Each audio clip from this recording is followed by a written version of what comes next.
Welcome to the I Choose Health podcast. I'm your host, Stephen Leslie. Today we have actress, model, and teacher Lerubi Lopez joining us on the show.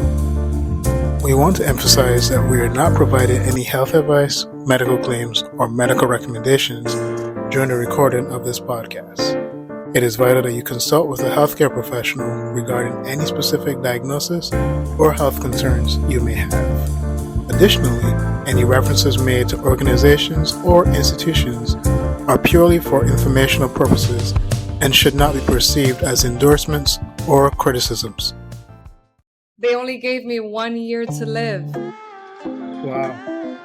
I was only given 1 year to live. Wow. MSK, the oncologist at MSK, the Memorial Sloan Kettering Center told me, within 1 year, you'll be gone. I'm not even sure you'll last till 1 year. All right, guys, welcome back to the I Choose Health podcast. I'm your host, Stephen Leslie. We're back for episode 4 this week.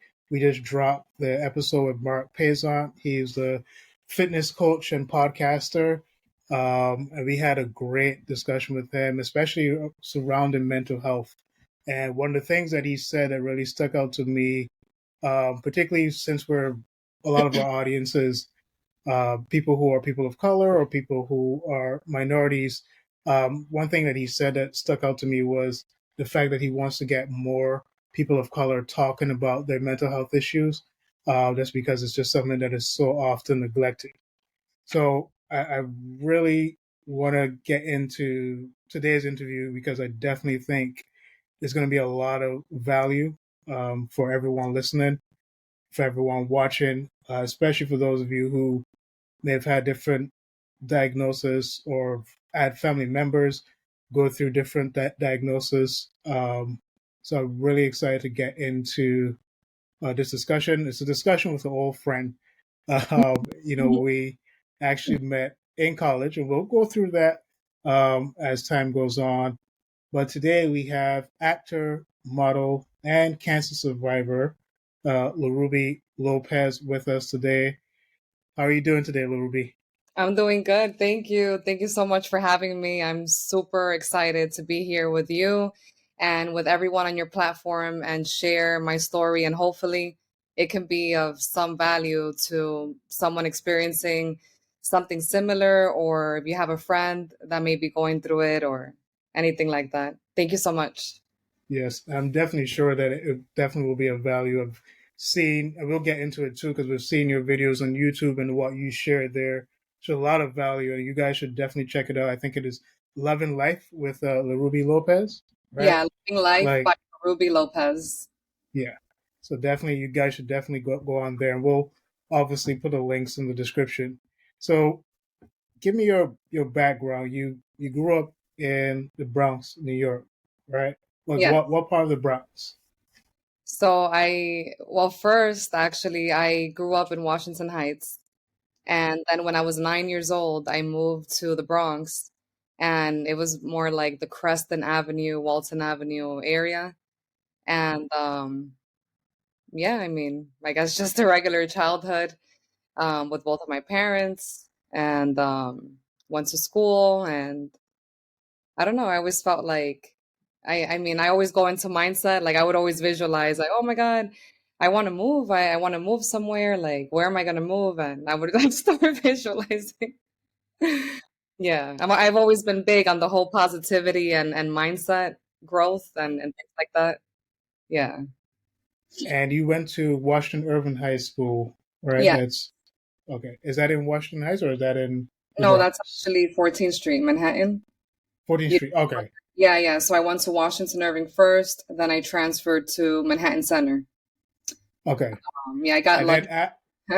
oh, go ahead. Sorry, go ahead. No, yeah, I got lucky. I was telling some friends yesterday.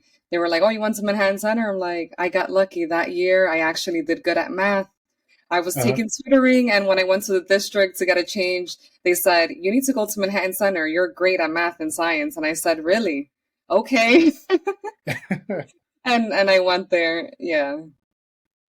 And from Manhattan Center, you then went to, was it directly to BMCC? yeah, then I went to BMCC for 1 year. Hmm. Because throughout my high school career, like I was focused on, for good or for worse, I was focused on modeling and acting. Hmm. So my mind wasn't really 100% focused on the studies. Hmm. Um, so it ended up happening that I had to go to the community school first to then go into a 4 year college. And I said, okay, yeah, not a problem. I'll Uh-huh. do that. And I went for 1 year to BMCC. I'm like, that's not going to hurt. Everything is Hmm. moving forward, everything is growth. So that year that I went to BMCC, I got straight A's in all of my classes. So transferring Nice. to a 4 year school was easy. So then I chose a CUNY school.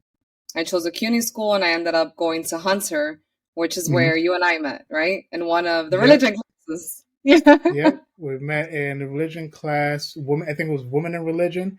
I think Yeah, with Professor Tirana. I think it was, I if I remember the remember her. Yeah, I don't even know how that just came back to me. That was like years ago. It literally just came back to my mind. yeah. So I think it was Professor Tirana. I definitely remember that.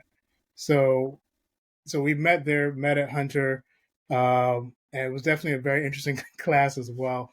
We Hmm. had a lot of fun discussions in there, Hmm. and you spoke about you spoke about doing acting and modeling. When Hmm. did that love for acting and modeling start? Like, where did that That started generate? when I was 5 years old. Like I remember being five and wanting to be in a Pantene hair commercial. Like, how can I be in a commercial? Like, how does that work? Um, and I would imagine, visualize being in music videos, and I would feel like, or like I guess I would hear like, oh, that's famous people, or like that's not accessible to you, things like that. But then I would think, no, if it's accessible for them, it should be accessible for me. There has to be a way for me to break into the industry. They're humans just like me, so I always had that mindset going that like, oh yeah, if it's possible for another person, it could be possible for me. There has to be a way. So like that kind of like growth positive mindset, which is what I was referring to in the beginning. Like I grew up like I guess in sort of like a rough neighborhood. Not when I lived in Washington Heights because that was like not a rough neighborhood, it was calm. But then getting to the Bronx, it was like a shocker. It was like a little bit rough. And thank God, like I was always safe, I was always protected. But when you're in a rough neighborhood versus not being in one, right? And that's where my mindset would go and be like, I need to get out of here. There's gonna be a way. Like I'm going to find the way in the future. I'm like, how? And then I would just start thinking. I mean, because you would think like you go to school, you get a job, and that's it. Then you live where you want to live. But I've always had like all these aspirations. Going back to what you said, like modeling and acting. Yeah. What was the first, if you remember, what was the first play or first, um, I guess, work that you did? Do you remember? Yeah, oh my God. The first play that I did, and I don't know if the only play that I did, it was Uh-huh. called Con un machete se llega a Roma. It was awesome. It was actually in Washington Heights. There was like a little theater there, and I was a part of a small theater group, El Tec, and it was awesome. I was the supporting actress in the play, and it's an unforgettable experience to be given that opportunity and work hard at it. It was a lot of work writing those lines, but it was awesome. You're probably gonna have to give us a translation on that. What was the movie, Oh, the show about?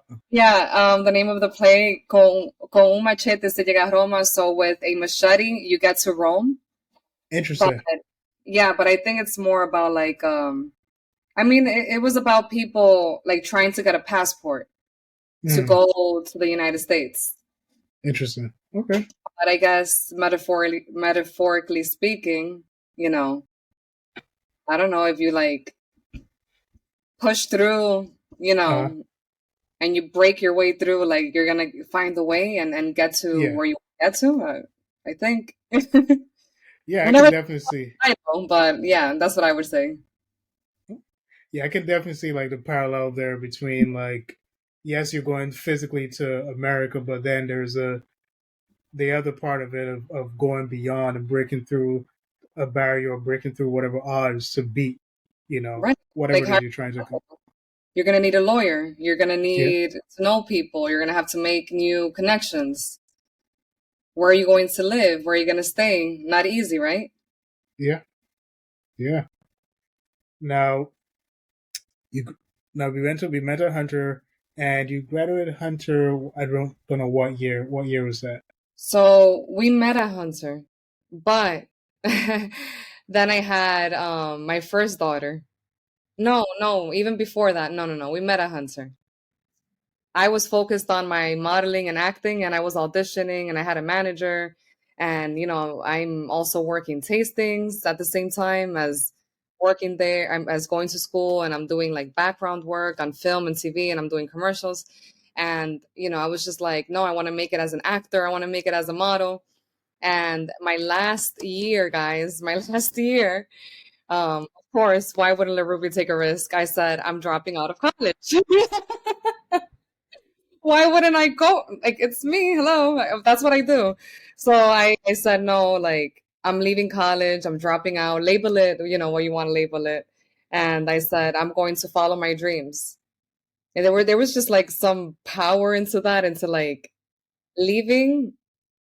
I don't know. And I said, I'm going to follow my dreams and there's going to be a way. I want to break into the industry. And for a while, then that was my focus. Like I'm going to work and I'm going to do the auditions and I'm going to find the way. So then from there, I ended up meeting someone and we fell in love and I had my first daughter. And yeah, then once I was, pregnant with her, like when I was like 7 months or 6 months, like I had this idea, like, you can't tell your daughter go to college. You have to show them. You have to show them go to college. So I'm going to college. Like I was already in it, I just had to finish it. So I said I'm going to go back and I'm going to finish my bachelor's degree. And I went back. I finished it. I only had like two more classes to take. But guess what I did? Because I go with the flow of what I'm feeling. So guess what I did? I stayed for an extra year because I wanted to. Because I ended up like falling in love with sociology. I fell in love and I'm like, oh my God, I have to take this sociology class. And I'm like, oh my God, I have to take this one too. So I stayed like an extra year. And in the moment, I didn't think that, I'm like, it's not going to hurt me taking more classes. Like, this is what I want to do now. This is what I feel. This is like, wow, I'm like, this is making me feel good. I'm gonna do this. So I was never thinking like, oh my God, hurry up or you won't get into corporate America. Or like, for me, it was more about flow. And even now, that's one of my philosophies. Even now, actually. Yeah. Yeah. Sometimes like life has a funny way of you know, just showing you the direction that maybe you should be going in. Like and I think maybe even for you, maybe you didn't see, and I know as you get more into your story, Hmm. where, life would take you. Like there's so many things that, like we have no idea what's going to happen. We know that we have a particular path in our head that we Yes. want to go and keep. But I think sometimes we don't always think of like the potential pitfalls or things that are going to come up. And so, we're always surprised. And then with the surprise, we're trying to figure life out. So then things happen along the way until we kind of do figure things out. And I want to put figure in quotation marks because I don't know if we ever really figure life out. We come to an understanding, I think. Hmm. Yeah. I agree. Like, yeah, life is always changing, and it's all how you receive what's happening, and feeling and knowing like life is happening for me. Life is not happening to me. Like, oh my God, look what happened to me. No, this is great what happened to me. It's happening for me. And from this, like something new is going to develop, something better than I even pictured. Like you were saying, like maybe I had this idea of how things were going to go, but maybe God is leading me in this direction of letting things go this way so that in the end, I will get potentially what I envisioned, but maybe even in a greater capacity that you had no idea you could have even been able to reach or come to experience, you know? And you speak about, God taking you in a particular direction. Hmm. Uh, and I've found that on our show, I've found so far that one thing that's been consistent for the guests that we've had on is that they all had a strong faith, whether that was God or, of faith in themselves being able to make it through. There was always that factor of faith. Hmm. Now, for you, how important has faith been for you throughout your life, especially up until this point? Like, where did that start? Like, can you just give us an idea of where that foundation started for you? Yeah, I mean, the foundation started for me, I guess, with my family. I would go to church with my dad when I was little. I go to the Catholic church. And then growing up, I went. But then as I was going to the Catholic church, I felt like, wait a minute, this is all like theater. Because I studied theater at Hunter College. I'm like, this is all theater. It feels like all, like, I don't know if there's a flow. It feels like it's all been put together, you know? And then I was like, wait a minute, there's a lot to life. And yes, I believe in God, but whatever religion you choose or that you're in, it's being constructed in a way. I don't know if I'm being clear. That's just like too much right now. Like it's all like it's all being constructed, and like don't lose your understanding, like that, the understanding that you get in your soul of like what things mean due to what's placed in front of you. Have your own idea and your own belief towards what you're experiencing or what's happening. Don't just like fall into the flow of what's being presented to you, Yeah, you know? So I also started to discover that as well. But other than that, like I've always been a big believer in God, and I've been a big believer like in a higher power and in something greater than me, because if I look back at my life and I'm like, look at the things that I've envisioned, and have I been able to do them, and has there always been a way? I'm like, yes, there has. And that's not just because of me. There's something higher than me, and that's God. And that's, an invisible energy working. That's not just me. It's bigger than that. God is here in all of this. yeah. And one Hmm. thing I like to do, especially like as a personal trainer, when I do consultations with clients, I'll ask them like, I'm like, hey, I'm your personal trainer, so I'm letting you know that I firmly believe that whatever it is you believe in is what's going to help you get through or accomplish whatever goals you're seeking to accomplish. So if God is ultimate for you, then maybe tap into that, right? And this is why I always try to find out from our clients, like what is the driving force? What's the thing that is really pushing you through each and every day? And so I'll Yes. say like, hey, if that's the thing, then rely on that, right? Like really rely on that, and you'll notice maybe it wasn't clear before, but you'll notice how that thing is actually helping you to accomplish what you're seeking to accomplish. Hmm. I agree. Like it's so true. Like if you don't have your why, if you don't know your why of like why you're even doing this, anything that you are doing in your life, then you're not going to do it. You need to have a big why. Because I've been in that situation in moments in my life where I've been like, oh, like, wow, like I've wanted to achieve this, but it didn't happen for me that way. I'm like, it's all over. Like it's not gonna lead to the direction that I wanted to. And then I've like seeked like resources, like such as going to Tony Robbins events, and I completed Mastery University, did a bunch of his programs, and it helped my mindset, and it helped me understand that no, I have a big why. Like you always have a big why, you just have to look and see, so that you can be intentional with your time. And my I have a big why. My two daughters, I have a huge big why. If I ever feel like, oh my God, like, no, what am I doing? This is going to lead nowhere. No, it's leading somewhere. For some reason, you had the thought that you had in your mind, like imprinted on your mind. It's been given to you for some reason. And then you thought about it, and then you speak about it, and then you take action on it. It's for a reason, It's not just because. So when you think like, "Oh, should I do this or should I do that?" Yes, go ahead, do it. This idea has been given to you for a reason. Yeah, definitely. And that's how I feel also about the podcast as well. Like they're not. This is gonna sound bad. But I guess there are not many things that come to Mm, me as like you should do this. But like this is one of the things. This podcast is one of those things that like no, you should do this because it definitely cool. creates that space. Yeah. Hmm. Absolutely.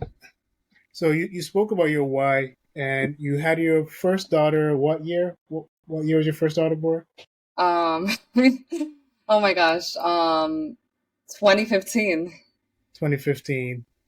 And then your second daughter is born. So, and then I graduated from the bachelor's Mm, 2017. Like it was mm. winter 2017. Okay. So Yeah. 2015, 2017, you graduate from Hunter with a bachelor's, and Hmm. then we're doing more acting work, more modeling.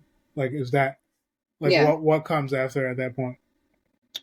I mean, after that point, oh, that's when yeah, I went through that whole change that I briefly just like spoke about of like feeling like, oh my God, like what I wanted, is it not going to happen? Like, what's going on? Is it all over? Like, because when you become a mom, your mind changes, your body changes, emotionally, spiritually, everything changes.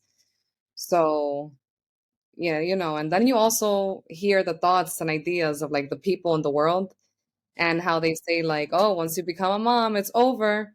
That's it. You can't do what you want anymore. Now all your focus is on the kids, which I hear what they're saying. Yeah, you're going to be so busy taking care of the kids that I guess if you let yourself be sucked into that, like you won't be able to do anything else.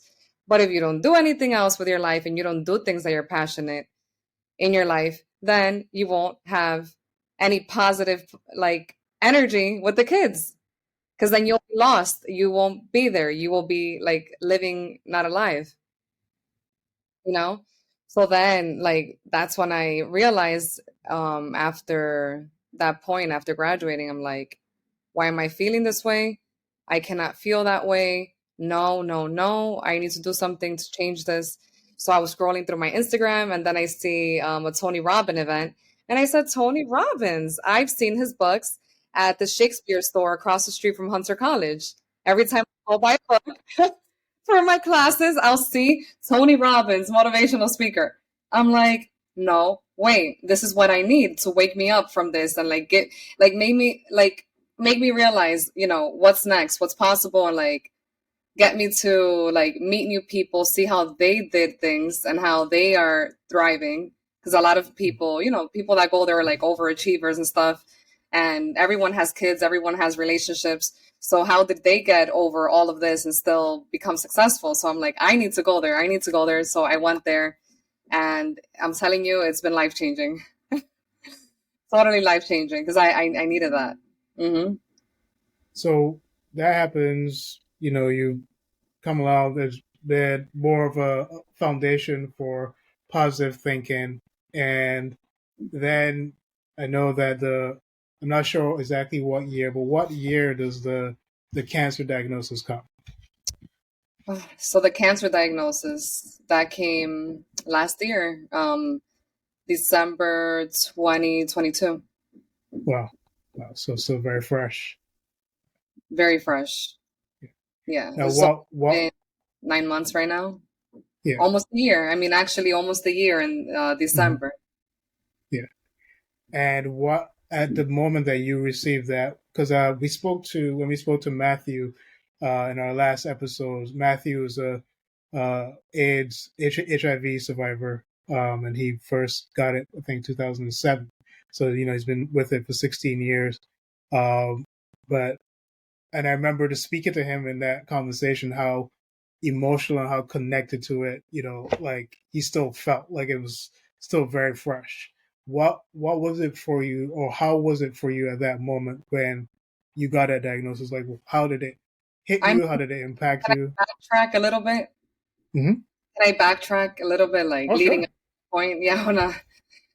So, I do the Tony Robbins events. I come back with the ideas that I want to have these businesses. And like, I've always felt that, like, even since I was little, that I wanted to have businesses and be the actor, be the model, be the entrepreneur.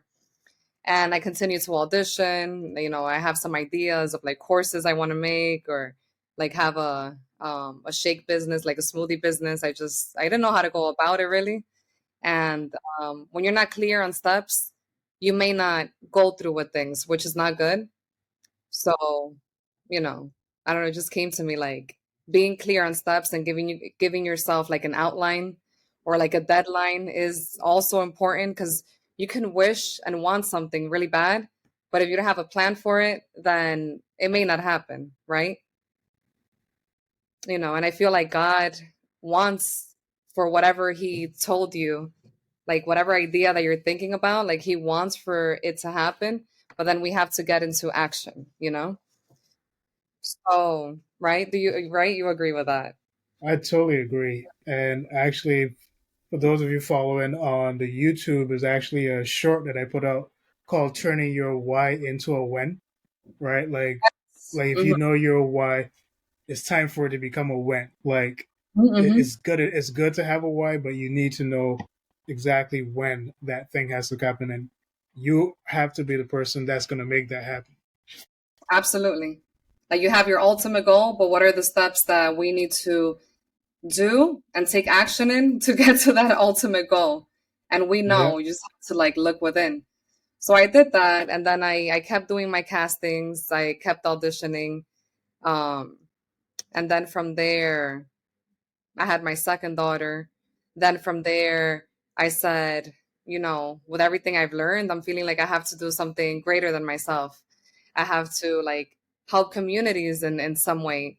And maybe I won't have like, I don't know. I don't want to say that I won't have, because words are powerful. But how can I put this? Like maybe I won't have like at this moment like the exact business that I want or the exact situation right now, but what can I do right now that can potentially in the future lead me to where I want anyways, and or like have like similar ways that I would help the world through doing that thing. So then that's how I thought, like, I'm like, wait a minute, what if I become a teacher? Because, during the pandemic, everything shut down. And I had been doing like liquor tastings for years, years and years, like 10, 12 years of promotional work, plus the acting and modeling and the auditions, they still continued during the pandemic. But the background work stopped and the liquor tastings, they stopped. So I Yeah. said, what can I do in this moment right now? Like, am I just not going to do anything? No, Mhm. there has to be something I can do. And then that's Right. when I said, okay, I'll apply and do the teaching fellows program and become a Hmm. teacher. Become a teacher and help students, help parents, help communities. And that was really my idea. That's what I thought. Hmm. And that's what I did. So I worked Nice. really hard on that. I got the master's in special education. I didn't Hmm. sleep. I barely slept. I would eat fast food a lot just to get through this program because you have no time. And Hmm. thank God to my mom, she was helping me with the girls, but still it was a lot for her, like helping me with the girls, and then like to prepare all these meals, that's a lot. So sometimes we Hmm. would like eat like for lunch, let's say McDonald's or something. Hmm. And you know, a lot went into that. Like I didn't sleep. I declined going out. Like I was just like focused on that, Hmm. on completing Yeah. that program. Focused. And before you know it, like I did the program. I got the masters, and then I wanted to move. That was one of my goals. I got to move Hmm. as well. And but like after all these great things happened and I graduated, I was able to Hmm. move. I wanted a space for my daughters, and then that's where it hit. That's where it hit. Hmm. Like all of a sudden, like you know, November. I think I graduated May of like that school year. Like this is Hmm. confusing, like to try to explain the timeline, but it was like graduating like in May, and then summertime came along. Then I went back to the school in September. I started to feel this pain. Then October, and then October hits, and then that's when I get a message. I literally I got a message, and I'd say it's from God because I felt it. And the message was, Lerubi, what are you still doing in this school building? Your mission here is over. I'm not crazy, guys. I'm not imagining that I got this message. I literally, it was like a sentence that was like imprinted on my brain, on my mind. Like, Lerubi, what are you still doing in the school building? Your mission here is over. And I thought, like, what the heck does this mean? Like, what is God trying to tell me? And then the pain kept going. And until one day I oh yeah, so it was bad. I missed something that I stopped working out during that time of completing the master's and the teaching fellows program. I stopped working out and I got bigger after I had already started, in my health routine. Because after each daughter that I had, I lost 45 pounds. I had like worked hard to lose the weight of the pregnancy. And then being in the program, it was like I was giving birth to a whole new baby. And I gained all that weight and didn't take care of my health, like putting work first, and like career, I guess. And I didn't put myself first and I didn't put my health first. And that was not good. That was not good. Like to anyone that, or even to me, like whatever we need to do in the future, you still have to put your health first. Some way, some shape, some form, put it first. I wasn't doing that. So then going back, hope is not confusing that I'm like getting to points. Okay. So going back to when I received the message, and then, I had like started working out again during that time. I said, oh, I'm going to work out at least 2 times a week. I don't have time for it, but let me make this happen. It'll make me feel better because I was feeling sluggish, tired, a little bit bigger. And I'm like, no, let me try. Even though there's no time, let me try and do it. I did it. One day I went to the gym. I had been experiencing pain since Sunday, and I went to the gym Monday. It was either Saturday or Sunday. I went to the gym Monday, something like that. It was already like 3 days, 2, 3 days, experiencing that pain in my stomach. And I'm like, I went to the gym. It still hurts. I'm like, something is really wrong. So it's not that my body needed a little movement. Something is wrong inside of me. Something is there. I go to the urgent care, and they thought it was a UTI. They're like, oh, you just need antibiotics. It's a UTI and you're going to be fine. And I thought, you think so? But why does my stomach hurt so much? And they're like, yeah, it's just a UTI. Take that. So I took the antibiotics a couple of days. It still hurt so much. And then I decided to go to the emergency room. I remember Wednesday morning, I woke up, and it's insane how I remember Wednesday morning, I woke up and I laid on my back and I thought, I never got to touch. I'm sorry, this is gonna sound like a little bit like rated R, but not in that way. I never get to touch my body. I'm like, I'm just working, working, working, working. And you know how doctors they say like touch your body, see if you feel any masses or anything like that.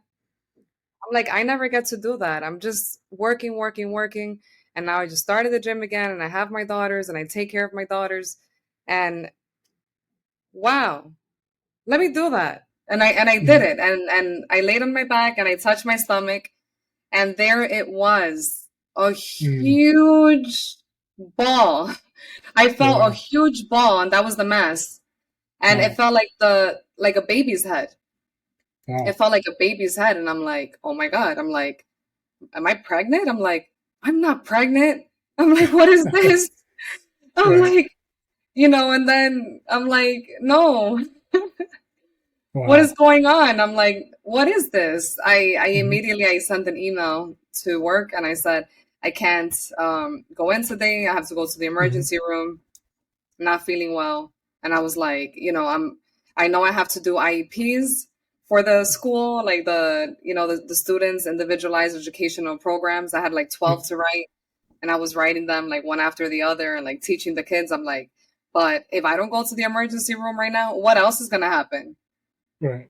I'm like, I'm in pain. I feel a huge mass like in my stomach. If I don't go now, what else is going to happen? Because we don't want to go to the doctor, right? Right. We don't want to go to the doctor. We don't want to stop going to work. We don't want to stop showing up for what we signed up for. But if you don't stop showing up sometimes, then you won't be there for what you signed up for. You won't be there for your kids.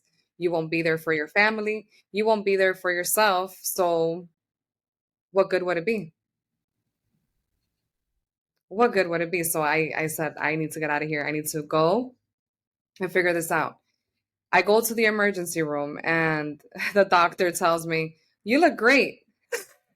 She was like, "You look great. I don't see anything wrong with you. Look at you. You have a great smile on you. You look fine." I'm like, "That's because I'm happy because I like to smile a lot, but I don't feel good." I'm like, "I need a scan. I need an ultrasound or a CT scan." I felt something huge inside of me this morning. I'm like, "I want to know what's going on." So I fought and fought that day. Like, I was there for hours. I fought, like, requesting what I needed. Because if you don't request what you need, you're not going to get what you need. You need to say what you need when you go to these hospitals. You need to request it, or you're not going to get it. You're not. And I learned it the hard way. So there we go. Ultrasound. The technician goes, "Oh my God. Oh my God. Like, there's something here." I'm like, "What is it?" "Oh, I'm not allowed to say," she says. I'm like, "Is it a human?" And I make that joke. I'm like, "Is there a human there?" She's like, "No, no human." I'm like, "Good." I'm like, I wasn't expecting a human anyways, but you know, I was trying to make light from the situation. And she was really concerned. Like, she terrified me, her facial expressions. And and before you know it, not long after, when I go back to the waiting area and the doctor asks to speak to me, she takes me to a little room. And that's where I hear the words that I never wanted to hear. She says, like, "Has anyone in your family ever been diagnosed with cancer?" Those were the words I never wanted to hear, that I'm sure no one wants to hear. And I'm like, "No, not exactly." I'm like, "I know my mom had malignant cells um in her, not ovaries, but another section there. I forgot the name of it, but not cancer. And maybe distant family members had cancer, but it's not like a thing where, like, oh my God, in our family there's cancer, a lot of cancer. I don't remember hearing that. No, I told her. And she says, "Well, we're not sure right now, but the mass you have may be cancer." Everything froze for me there. I just froze. I just froze, and I couldn't believe it. Honestly, I couldn't believe it. And I just thought, like, "Oh, cancer. Hmm. When you hear something and you're just like processing. Yeah. Yeah. So, it was intense. Yeah. And I mean, this is November, December of 2022. You're Yep. November. 30, November, right? 30, 31, 30 years old right? at the time. 30 30, years old, two I'm 30 girls. now. Yeah, two Yeah. girls. And so, life ahead of you, you're teaching, you're in, Yeah, just completed a master's program. So I could imagine like this is hitting you like extremely hard. yeah, like a ton of bricks. Yeah. So then she says, I'm like, "So how do you know then if it's cancer or not?" Oh, she says, well, you would need to have surgery. And then once the mass is removed, and she told me the size of it, it was 11 centimeters. Once it's removed, then they'll be able to do a biopsy on it while you're in surgery. And they'll be able to know if it's malignant or not. If it's malignant, then it's cancerous. So I was like, it's not going to be malignant. It's not in my mind. I'm like, it's not going to be malignant. It's not. So then I leave the hospital. They said to go back to work. I said, I'm not going back to work with this pain. It hurts too much. It was hurting a lot. I'm like, and they just told me that I could possibly have cancer. I'm gonna go back to work like nothing happened. Like I don't even feel right now. I'm like, I'm not in that mental state to go to the classroom and be with all the students. That's gonna stress me out even more on top of the stress that I'm going through right now. I had 12 students in the classroom and like five paraprofessionals. It was a 12-on-4 setting. I'm like, my mind is not there right now, and to do the IEPs is not there. I'm like, I'll try and finish as much work as I can before I leave, which I don't have to because right now, like, I would be leaving to take care of my medical needs, but I'm going to do some work before I leave, just to like help out. But going into the classroom, into that particular job, it was not an option at that moment. I knew that I needed to focus on my health. It was like now or never. When you think of cancer, you think about death. And I said, I don't want to die. So I got away from there. I focused on going to appointments, making appointments. I called the insurance and I'm like, I need a CAT scan, and they had to get the approval. And it was just a big fighting back and forth with the insurance and the hospital to try to get the right approval for the CAT scan because they told me I wouldn't get my surgery done unless I had the CAT scan first. And then once all the fighting was done to get the CAT scan, I went to three opinions. I went to three different hospitals to hear what was their opinion on my CT scan results and on the surgery that I needed. I wanted to hear every doctor and see what they thought, about the situation, what they thought I needed, and what they thought was going on. So I interviewed like three different hospitals, three different doctors at three different hospitals. And during this time, I had a great friend. I want to thank God because I'm so blessed. I've had the Mm-hmm. greatest friends, the greatest family, and I never felt alone during this Mm-hmm. time. And when you're experiencing like a cancer diagnosis, you don't want to feel alone. You don't want to No, be definitely. alone. You need like a strong support system. So during this time, I had my friend Edgar Felix. He Mm-hmm. accompanied me to all these appointments, helped me get all these different opinions, and he was there for me. I would be like, "Oh my God, am I going to die?" And he would say, "You're not gonna die, Lerubi. Come on, come on. You're getting this done right now. You're doing the right thing. You're taking care of your health. That's the Right, right move. You're not going to die. Like you're being proactive. You're being right, proactive with your health." So, right. thankfully, like all those steps were able to get done. And then until finally I went into my surgery. Mm-hmm. I went into my surgery and I'm thinking, me and Edgar were thinking like, oh yeah, the mass is going to be removed Mm-hmm. and it's not going to be malignant. When Right. we try to analyze some Google images with the images of my CT scan, and we thought like, it doesn't look like the Mm-hmm. colors are demonstrating cancer. Like we try to analyze it. We're like, it's just going to be one shot deal, take it out and boom, you'll be ready and ready Mm-hmm. to go on with your life. But Right. it turned out that when I woke up from surgery, the doctor said, she comes in all serious and with the surgeon, the assistant and the surgeon, Mm-hmm. and they both look at me and she says, I'm sorry, it was malignant. Mm-hmm. You have ovarian cancer, Mm-hmm. dysgerminoma. Mm-hmm. And I can't remember if they told me the staging of it in that specific moment or if they waited to give me the staging. But the tumor was found at stage 3. So Wow. not stage 1, not Yeah. stage 2, stage 3. Wow. So I Googled it. I'm like, how many stages are there? And I saw four. Mm, And I thought, like, so I'm a one stage away from death. right. Like, this can't happen. And no. And in the beginning, like, I was just crying and crying and crying and crying and crying and crying and crying. And then until maybe like 2 months later, I said, no, no, no, no, no, no, no. People don't want to be around weak people. People want to be around strong people. And you have two daughters that need you, and you have your family that needs you. This is not the time to be weak. Cancer diagnosis or not, you're still alive and you're still breathing. So, what can you do to stay alive? And I became obsessed with what I could do to stay alive.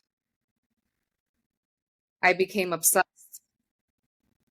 And is it at this time where, like, because follow the channel, and I'll call it like holistic activism, right? Because it seems like you really went into like really researching like the natural means of treating it, because that's not usually the direction that most people go. They're like, I'm gonna trust the doctors, I'm gonna trust science, and I'm just gonna let them direct the whole process and let them help me through the treatment and the chemo and everything. And it's kind of similar to what Matthew spoke about. Matthew said that like he said, I'm going to rely on God and do the things that I know how to do, and you guys can rely on science.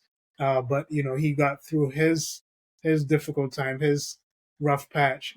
Going through holistic means, but and looking at different ways and relying on God to get through that. And so to kind of take us through how you got to that point of looking at things through a holistic lens and seeking to address this, not necessarily through medicine, but like allowing the things from nature to kind of guide you to deal with your treatment this way. Mm-hmm. So imagine, you hear you have a cancer diagnosis and you're like, like an animal in the wilderness, in the woods, lost, confused. I felt like I was out of place, like I was not in my normal habitat or like my normal self. This was all new to me and I didn't know how to exist. I didn't know how to be alive. Nothing. And like all of a sudden, like I get like this idea one day. And like people don't want to be around like weak people. Like, how can we be strong? How can I do research, my own research to like heal holistically? Because honestly, like it was an idea that came to me from God. So God made me do this research on the holistic way. He led me into that direction. I don't think it was just me, like it was like a higher calling, like above me, that made me go into that direction. And I remember one day also waking up and having this epiphany. And I remember calling my friend, Edgar, and I say, Edgar, I know what I have to do. I'm going to have my cancer healing journey and I'm going to document everything I can from the beginning of it until time allows, until as much as I can. I'm going Mm-hmm. to document everything, and this is my purpose right now. Yeah. I'm like, oh my God, like God told me this is what I need to do right now. Mm-hmm. And that's what I did. Like I documented as much as I could, all the appointments, different recipes, different things that I did, going to holistic doctors, going to herbalists, doing my Google research, I posted all of that journey and how I was feeling on YouTube. I Mm-hmm. posted it on my channel, Loving Life by Lerubi Lopez. And it's just, I say that it was a calling from God to do it in that way. Yeah. Because and not only was it a calling from God, but I also felt it like in myself. Well, I guess God gave me this feeling of like, all right, when they offered chemotherapy to me, Mm-hmm. and I said I needed to think about it. Because I mean, first I thought I was going to do it, to be honest with you guys. after surgery, I thought, yeah, I'm going to start chemo. I even have a video on my channel where I said, oh, I'm so excited. I'm going to meet with the oncologist and we're going to get rid of this cancer and I'm going to go through chemotherapy and it's going to be great. The surgeon said I only need about 3 chemo sessions. That shouldn't be so bad. If I have to throw up, I'll throw up. I'll get through it. I'll go through all the symptoms. Diarrhea is one of them and this and that. And I'm like, I'll get through all these symptoms. God is with me. But we go to this first initial appointment after the surgery to meet with the oncologist. And she says, I'm so sorry about what you're going through. You're going to need 3 months of chemotherapy. And depending on how you handle it, it may even lead up to 6 months because we may have to adjust the dosage. And I don't know what it was and everything she told me. And she said that possibly my hearing will get messed up, that possibly she said my kidneys, I think it was, that would get messed up, possibly my respiratory system, due to the strong chemicals in it, that it would get like damaged. It can possibly get damaged. And just hearing her like tell me all of this, I began to cry and cry and cry and cry and cry. And my mom was sitting next to me and my friend Edgar was there and my mom was holding my hand. And then I realized in the moment, I'm like, oh my God, does my mom think that we have to do this? Maybe we don't have to do this. Maybe I'm not going to do this. Oh my God, what is happening? And I thought, like, it's not fair. I'm like, and I remember, like, guys, I don't even know if to tell you what I said, but I remember going up to the receptionist and I'm crying and she's like, what's going on? And I'm like, no, the doctor just told me that I would need so many months of chemotherapy and that all of the possible organs that can get damaged in that process. And I said, it's not fair. Like, people who choose to do drugs have a choice in doing drugs. So now I don't get a choice in whether I want to do chemotherapy or not. That's not fair. And she said, you're right. I remember the receptionist telling me, you're right. It's not fair. So I'm thinking that idea. I'm like, it's not fair. And then I go home and I think about it and everything. I remember then one day I made up my mind and I said, no, I'm going to do research and I'm going to see if there's anything holistic that I can do to heal my cells, to make my cells turn back to normal. Because, cancer cells were cells that were once normal, but then apparently they ended up like turning into a cancer cell and then multiplying, and then they consume a lot of sugar.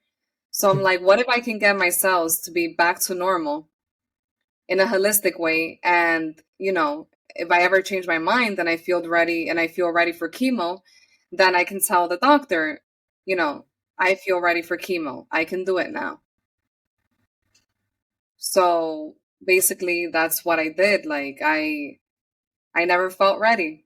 I never felt ready to do chemo. And, I thought, like, am I crazy for this? Because I was set that I was going to do it. And then I learned about crispycancer.com. And he actually had surgery for colon cancer. I had ovarian cancer, so I understand there are different types of cancer. But nonetheless, it's cancer. So, what possibly worked for one person could work for the other. So I said, oh my God, like maybe things that he has done holistically can also work for me. And also my research that I did everywhere on YouTube, on Google, I bought books about cancer healing naturally. I spoke to people like, friends of mine directed me to people that healed from brain tumors, like naturally, from different types of cancers. So I thought like there just has to be a way, and I'm going to do this. I'm like, it makes a lot of sense. Like Crispy Cancer says, am I going to heal by giving myself? There's a phrase that he has, and I wish I had like looked it up before coming here with you guys, but it's sort of along the lines of like, am I going to heal my body by giving myself all these chemicals in a high amount? Or can I just overdose on fruits and vegetables, Hmm. which are not a drug, and heal. And I Right. thought, like, hey, like, this makes a lot of sense. This makes a lot of Yeah. sense. I'm like, if it worked for him and other testimonies he has on his website, and it worked for people that God put in front of me and that I've met and I spoke to, why could it not work for me too? Mhm. And I Yeah. just like had this hope and faith, and I had a whole community of people praying for me, friends, strangers. Quickly on YouTube, my community grew, and they Hmm. would like send me words of encouragement, and they were always there for me. And thank you guys. I love you so much. If you guys watch my loving YouTube family, thank you. Like, Hmm. without you guys and your prayers, I couldn't have done it. And then you were Yeah. also part of it, and you also were praying, and you were Hmm. also part of that community. So thank you, Stefan. I truly, truly appreciate it. And I can't believe it. Like, Hmm. you know, I mean, I don't want to get too ahead of myself, because I Yeah. know you have more questions for me. But thank God, Yeah. And I almost. mean, Hmm. I don't think, like, even though, yes, you know, that God told you to do this, I don't Yeah, know if you know the extent to which what you're doing, how impactful it is, because got to look at some of the statistics, especially surrounding like ovarian cancer. And I think one of the reports that came out was that they said that 78% of women survive that first year after diagnosis in saw terms of that. ovarian cancer, Mhm. right?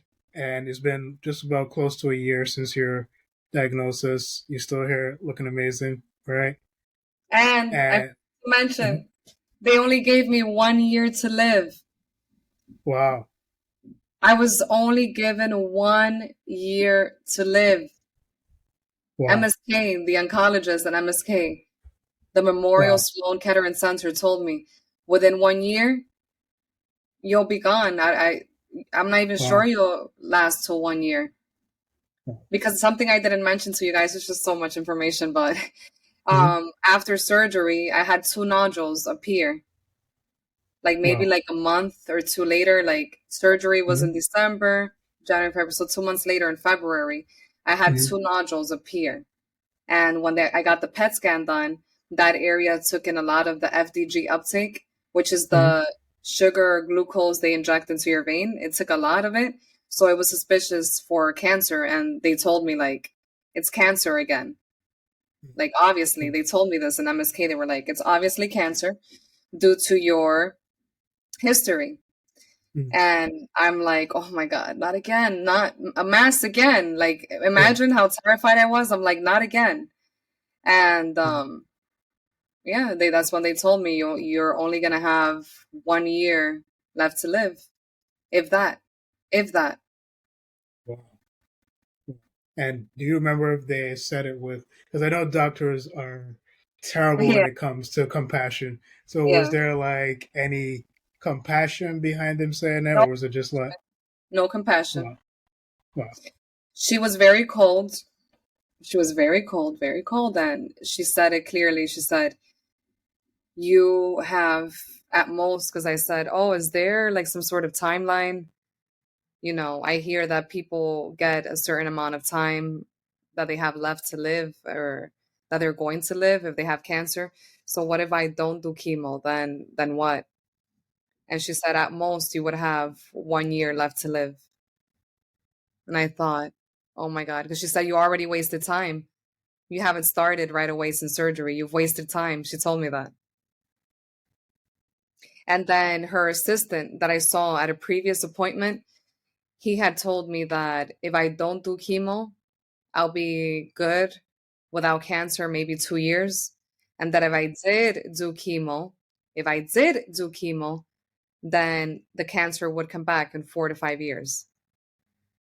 So if I didn't do chemo, he said, like, maybe in 2 years, 1 or 2 years, and that if I did do chemo, and maybe 4 to 5 years, it would come back. So can you imagine, like, I'm there listening to this, if you were there right, listening to this, and you're hearing that either way, you may have the cancer mm-hmm. come back, then why would you feel like doing the chemo? And then, according to MSK, the cancer came back in the form of the nodules, Mm-hmm. And I said, but how do you know it's cancer? How do you know? She said, oh, based on your history. She said, you can get a biopsy if you feel comfortable. But I did research on biopsy, guys. And when you Right. do those biopsies, if it's cancer, you can spread those cells into other parts of your body. And I didn't want that. Right. I would get the torture of the biopsy for what? So then at the end decide I'm going to do chemo. Yeah. So then at the end decide that I wasn't going to do it. If I went the holistic route. So did I need to do the biopsy? No. I didn't. Right. I didn't. And then, I had some people on my loving YouTube family. They were like, oh my God, you were giving 1 year left to live. How could you be so positive? How could you be so positive? Like, how? You smile, you laugh.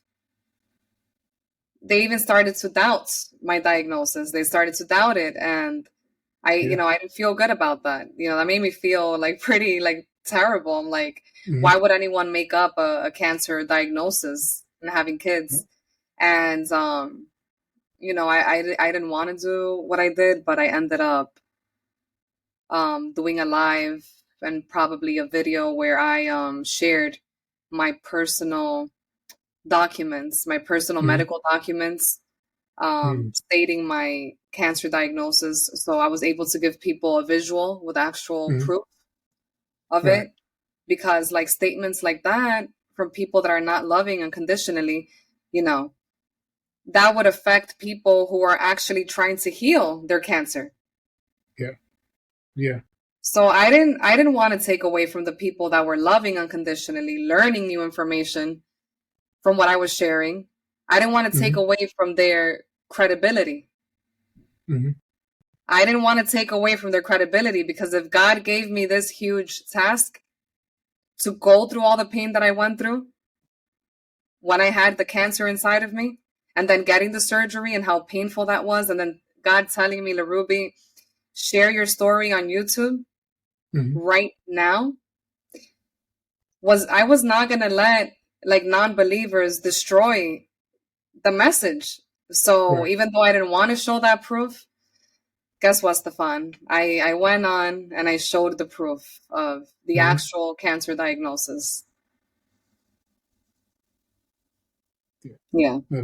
And since then, like I've noticed like how you've mentioned just like consistent treatment after treatment, whether that's the carrot juice or the celery juice, right? And things that sound simple, but I think we really don't value the power in the fruits and vegetables that God created, Yes. the fruits and vegetables that we have access to, and I just see that this how powerful that is, and at this point, like as you've been doing that, where are you in terms of stages of cancer? Like what are the CAT scan results coming back showing right now? So, I'm incredibly grateful, thankful, happy to share that God has healed me with the fruits and vegetables that He has provided for us on this earth, and with the great people that He allowed me to get in contact with that have helped me in this journey to do what I needed to do in order to heal and stay consistent. Because it's all about consistency. It's not about trying it one day and not doing it the next day. So I'm so happy to say that God has healed me. My PET scans, my CT scans since August have been showing no evidence of disease. Wow, that's amazing. Glory to God. No evidence of disease. And then I just had a PET scan to confirm if I'm no evidence of disease. I just had one done 2 weeks ago. And guess what? No evidence of disease. Wow. And I'm going to do actually like a live video about this on my YouTube channel on Sunday. Nice. On Sunday, so I can share my results, show my results, and incredibly grateful for all the support, prayers I've had, and people that helped me in this cancer healing journey, because I could not have done it alone. I could Yeah. not have done it alone. And just to share a little preview of my results, it Mm-hmm. actually states that the FDG that they inject into your vein, Mm-hmm. which is that like sugar that's supposed to activate in your body if there's presence of cancer, there was less of an uptake than Mm-hmm. there was before in the previous PET scan. Wow. So I took that as good news, like, oh my God, Lerubi, your cells are turning back to normal, your cells Mm-hmm. are healing. And that for me is evidence of like less cancer activity, and I'm just Yeah. waiting for the oncologist to give me her definition of the reading next week. I have an appointment next week, Thursday. Mm-hmm. I'm just waiting for her to tell me, but I read it and, you know, I, that's what I got from it. And I'm so grateful. So grateful. Wow. Well, that's definitely something to be grateful for, especially since we're doing this around Thanksgiving Woo! as Thank you, well, God. Yes, yes. right? So it's definitely an amazing Gotta be thing to, grateful. yeah. And just to so that our audience really understands like how significant this is, and I just want to share a couple of facts here. It says that the American Cancer Society estimates that in 2023, about 19,710 new cases of ovarian cancer will be diagnosed, and about 13,270 women will die of ovarian cancer in the United States. It says mortality rates for ovarian cancer have declined only slightly in the 40 years since the war on cancer was declared. However, other cancers have shown a much greater reduction in mortality due to many factors. Again, it says ovarian cancer accounts for 2.5% of cancers in women. And it says while it's the 11th most common cancer among women, ovarian cancer is the fifth leading cause of cancer-related death among women. So with all these facts, right, even though, and it sounds like really morbid, like, you still maintain that positive mindset, that healthy mindset of like, you know what? No, like I'm gonna push through this. I'm gonna get through this. And most of all, God is the one who's gonna help me through this. He's the one that is going to say whether or not, like, what is going to be the reality. And the reality is that we're healed, right? Almost a full year later, right? Yes. And so that this is something that this is why I really want us on this podcast to really focus on what can really come from us choosing ourselves, choosing health, choosing a path of winning and victory. That you don't have to hear something terrible and just decide, well, that's going to be it. That's my end. That's how things Right. end for me. You know. And I want to add, even today, I still continue on my nutrition protocol with my carrot juice, with my celery juice. And it's not only the nutrition aspect, it's a whole protocol. I did research from all these different places and from all these different doctors, and I paid visits and all these things. And then I created my own protocol. I created my own protocol and changed my lifestyle. So with that protocol, I took it and I changed my whole lifestyle. And that's how I've been able to get healed. So in a sense, like this cancer diagnosis made me healthier and also brought me closer to God. So it did like two things for me that I'm very grateful and thankful for. Cause like honestly, like sometimes we just get lost in the mix of like working and our goals and our vision and our plans. But like you need some time to slow down and look within and realize health is our wealth. Without health, we have nothing. And without God and listening to his guidance, we have nothing. So the fact that like God has allowed me one more chance to stay alive, I want to do something with that. I want to do something with that and feel and know that I deserve and that we're all deserving, of having what we want and what we envision and having that confidence to do that. Because sometimes we feel like I don't deserve, I'm not worthy enough, and those thoughts are not even good for you mentally, psychologically, physically, and then that could lead to cancer potentially, right? Because I want to mention that stress, all that stress that I went through in my life before being diagnosed with cancer, like doing a program that was like very intense, that could also cause cancer because then the stress hormone cortisol can grow in your body, or like you can have more cortisol in your body. And if you don't find ways of like having the cortisol leave your body, then that can cause cancer. So, yeah, something you want to ask yourself, if you're diagnosed with cancer, is what was going on in my life in that moment Mm. when I was diagnosed with cancer? What was going on in that moment or right before that moment? Yeah. And usually, like people will answer something traumatic, maybe a huge period of stress for some reason, whether in relationship or financial or, like something in our day to day life. Mm. And that is no surprise. Because I know, like, in the world, like, we're taught to believe, like, oh, yeah, like, people get cancer. You got Mm. cancer because, yeah, that's what happens. You get older, and yeah, then you need to have cancer. Mm. No, not necessarily. If you choose your health and you take care of your health, you don't need to have cancer. Right. Right. And doing the research and being aware, what can give me cancer? What are Mm. things that can cause cancer for me in my life? What are they?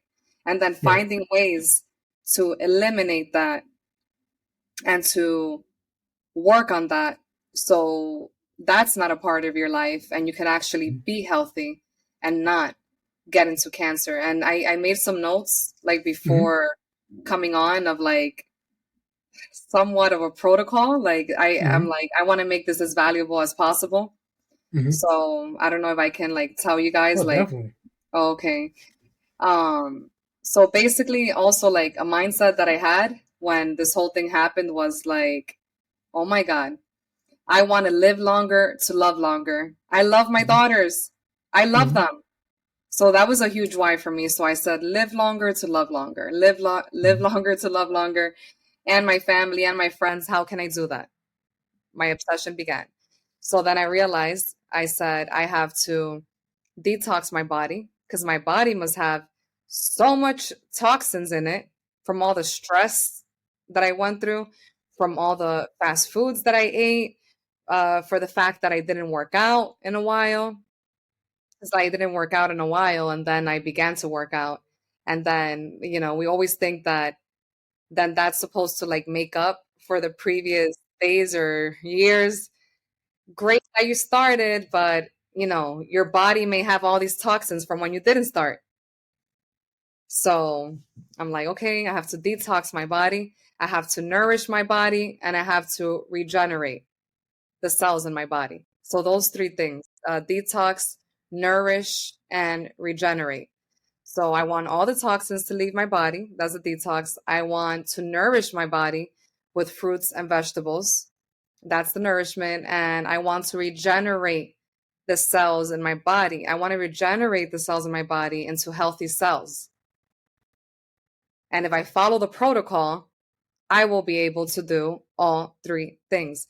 And actually, it's also realizing the power of words. So I would tell myself certain things. I would tell myself that I'm going to be okay, that I'm going to heal, that I need to stay alive.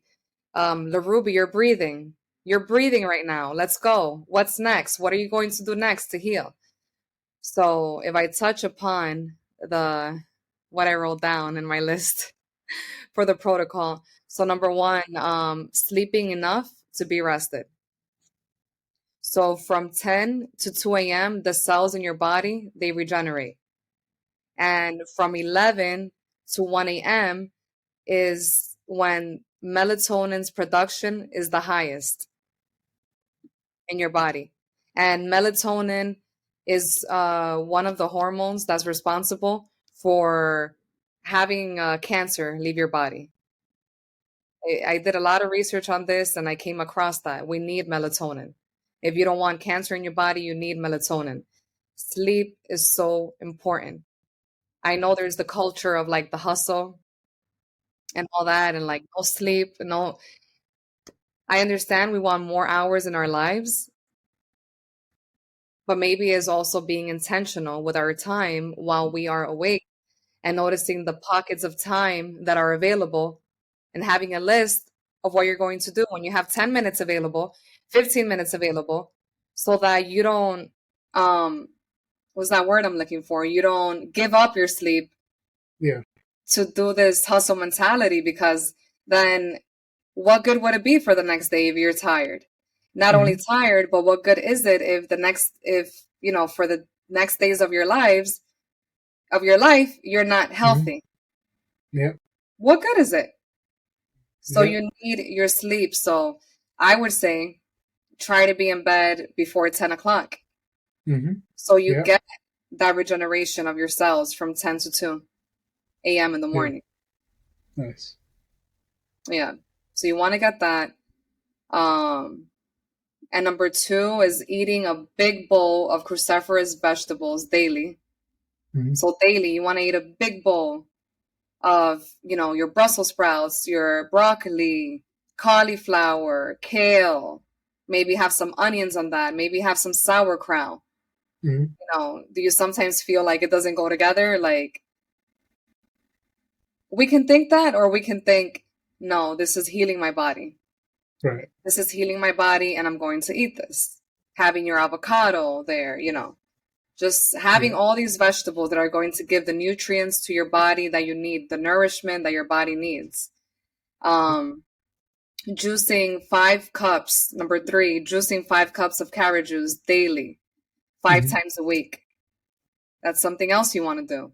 If you go to viveprimal.com, Vive, I don't know if you can put the link there. I'm not getting paid to like share this link or anything, but it was helpful for me, and I wanted to be helpful for someone else. If you go there, he has like this doctor, holistic doctor, he has a protocol for any disease. And it basically entails using carrot juice, juicing it daily, 5 times a week, and then having certain supplements that you take.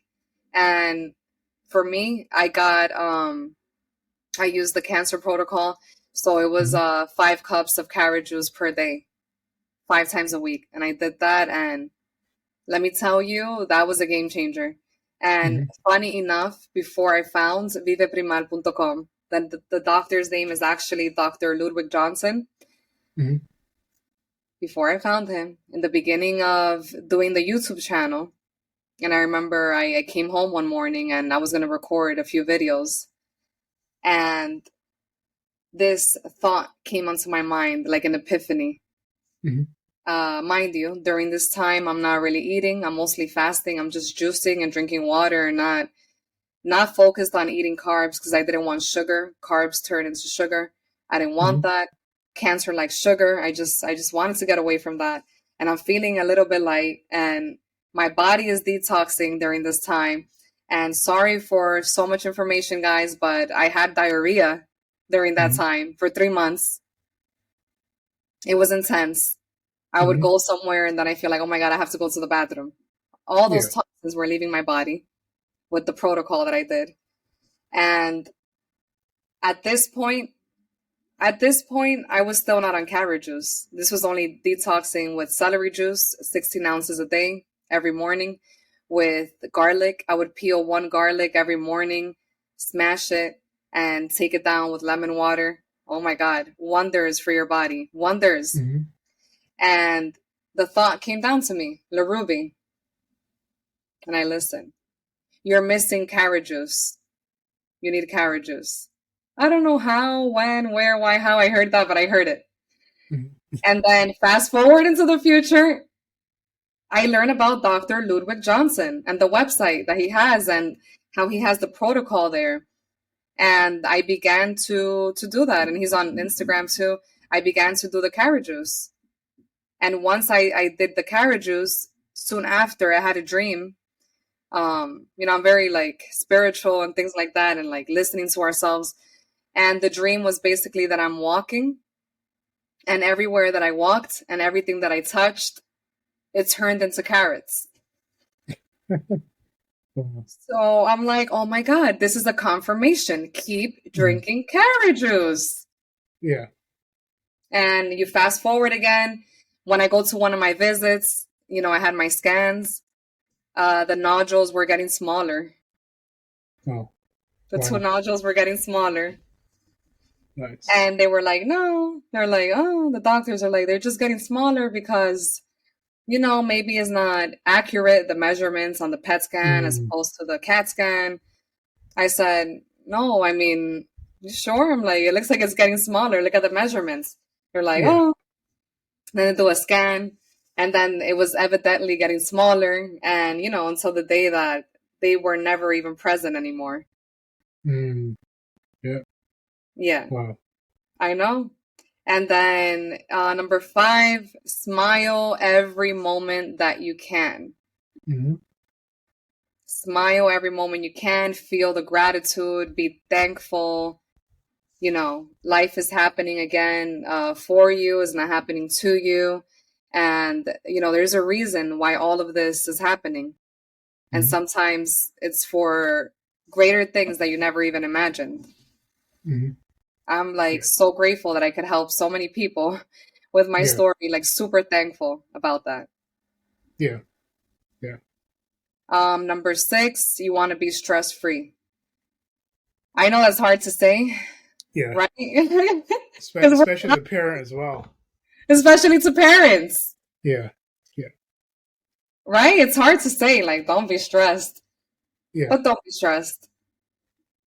Sometimes things are not as bad as we make them out to be in our mind. And like, Hmm. if you're in your head and you're just thinking and thinking and thinking, and you just take a deep breath, breathe in, breathe out, Yeah. relax, get into action, get out of your mind, go into your heart, get into action. What are the steps that you're going to take right now to get to the final outcome that you are going for, that you envision, that you want? What are the steps, Do them right now. It's not as bad or as stressful as we may make it to be sometimes. It's just us making it worse. Do you agree, Stefan?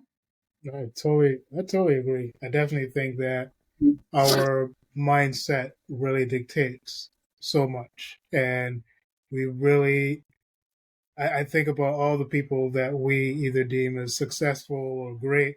Like, I think the number one thing has always been their mindset to really look beyond what they see and actually see what they actually envision.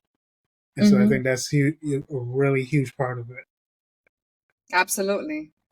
They don't get stuck on the troubles. They're solution oriented, right? Hmm. Hmm. It's gonna work out. It's gonna work out.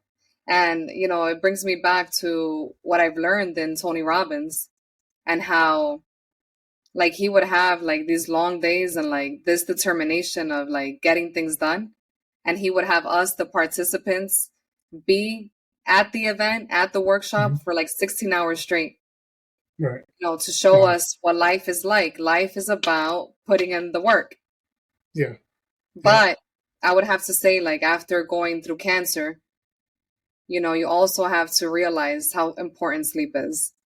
Hmm. So if we could Yeah. find a way to like get everything done in one day and still, with being intentional with our time, but still like getting into bed before 10 so we can have our cells regenerate from 10 to 2, that would Hmm. be a life changer. That Yeah. would be a game changer Yeah. for all of us. Yeah. That's Right. definitely true. Mm-hmm. And a few more points. So be Hmm. stress free. Okay, 7, spending time with people who love you. Don't focus on lack or anyone Hmm. that does not show their love for you. You don't want to be in a toxic relationship ever, or Hmm. that will produce stress in your life. We want to Yeah. stay away from stress because that causes cancer. Hmm. Yeah. You don't want to be in toxic situations. And it's not to say like, oh, don't show love to people. Of course, show love to people, show love to strangers, be kind, show love to your family. But, you're not going to show love to a point where you're consistently like showing love or giving Hmm. love to people that are not also deserving of it in the way that they're not also giving it to you. Right. Because then that would make it toxic. Mm-hmm. And toxic things lead to toxic thoughts, and you don't want stress to come into your life in that way. When you have so much abundance and beautiful things in your life right in front of you, and you just have to realize that and have that be your drive and not Yeah. what you don't have. Focus on what you have and where you want to go, and, what do you see for your future instead, Yeah.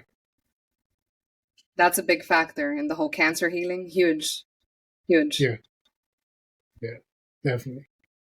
Yeah. Number 8, stay hydrated. Number 9, yeah, stay hydrated all day, guys. Like, I have water Mm-hmm. here right now. I don't know if you Mm-hmm. guys saw me drinking water. Yeah. No, that's It's definitely all, important. It's definitely important. And also, I think one of the things we limit hydration to is just water, but also like using those fruits and veggies that are also high yes. in water as well. Yes. So even your carrot juice and your celery juice, that's hydration. You're hydrating your body. Mm-hmm. Yeah. 9, workout, do yoga, do movement in your life. Mm-hmm. Like, get moving every day. Get a rebounder. Buy a rebounder, guys. It took me so many years to buy it. I learned about the rebounder at Tony Robbins, and I just bought mine last week. But here it is in my living room, and I'm so happy to have it.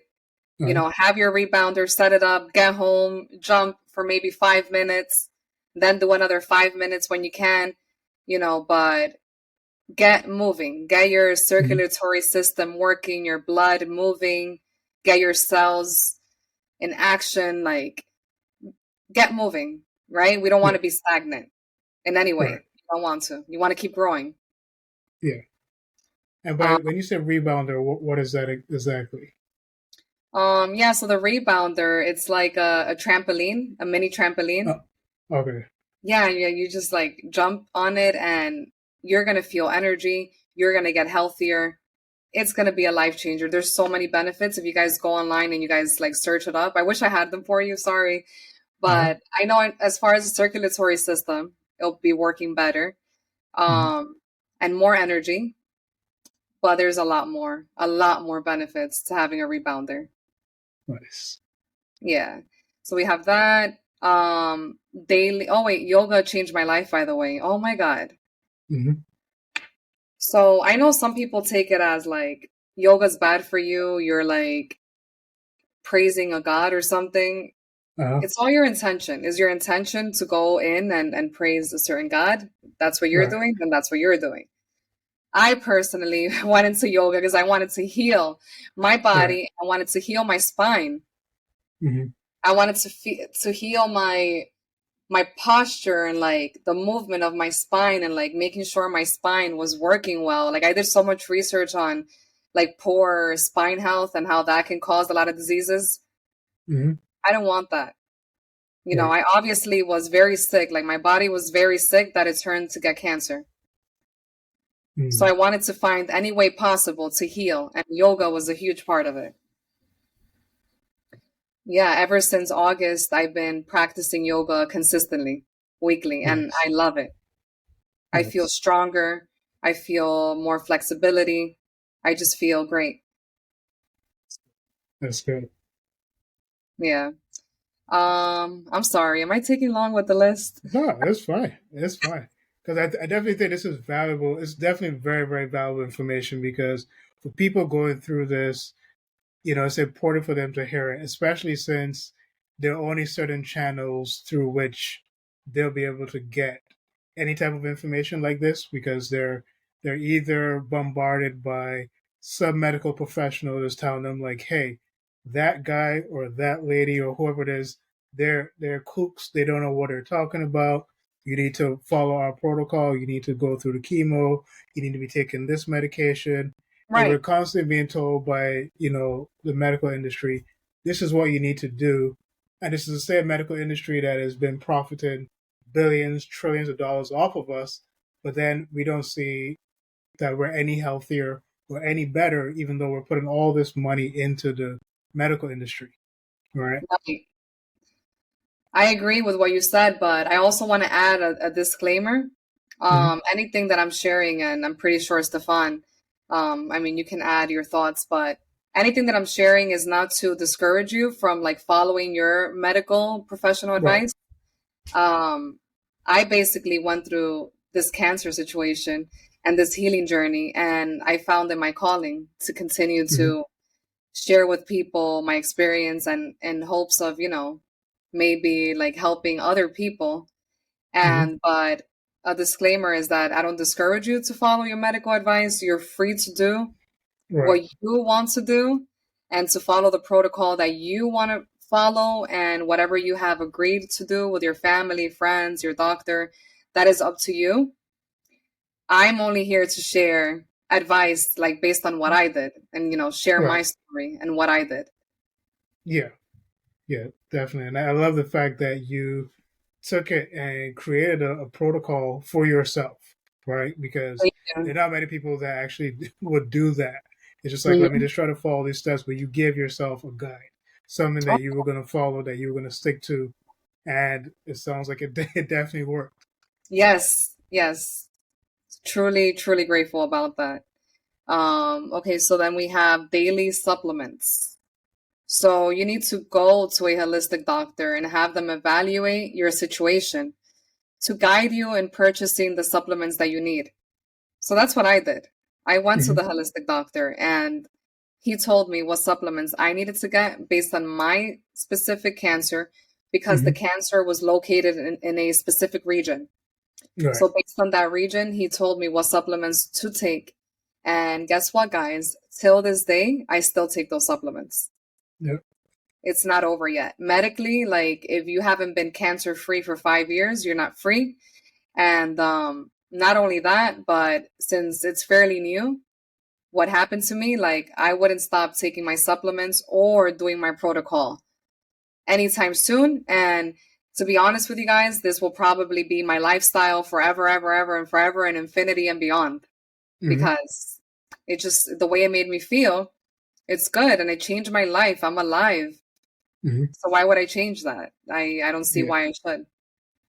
And I think it's really important to keep driving at that because, especially as a personal trainer, it's consistent where I have to reinforce to my clients.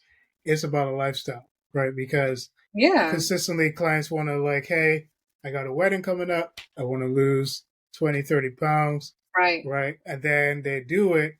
And then they go right back to eating how they were eating, working out, or like probably not working out anymore, not managing their stress, not going to sleep on time. So then they balloon right back up after the wedding or whatever event they were losing the weight for, and they're back at, square one, right? That can happen to us, like how I went to square one Yeah, from losing the weight from both of my pregnancies, 45 pounds, then yeah, doing the teaching program and gaining all that weight, back to hmm square one. yeah, So we need to yeah, be aware to not be thrown into all these different directions and to have like what you want and your intention for your life and your time to be what is actually going to happen, not what others want for your time to happen, yeah, what you want for your time to happen. yeah, So that's very important. So I totally agree with you on that. yeah, Like maybe you want to lose weight for a wedding, maybe you want to look good for all these people at that event that day, mm, but then, is that going to help you to only look better for the wedding? What about long term in your health? yeah, Health as yeah, well. yeah. Okay, so then if we go on to the next one, we have number 11, herbalist and teas. So I went to a herbalist. I'm so grateful and thankful that my friend Mm, Rose, we met acting, and I mm-hmm. never knew that we're still gonna like be connected. And Right. she saw what was happening to me. I don't know if she messaged me or I messaged her, but we ended up talking and she shared with me like what she went through. I shared with her what I was going through.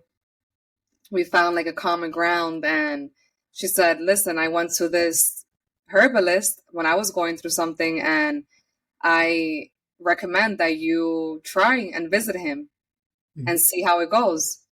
So she gave me the herbalist number. I made an appointment and it changed my life. Mm-hmm. He had the best herbs that you need in a tea that will heal your body. And that changed my life. I've gone to him maybe 3 sessions.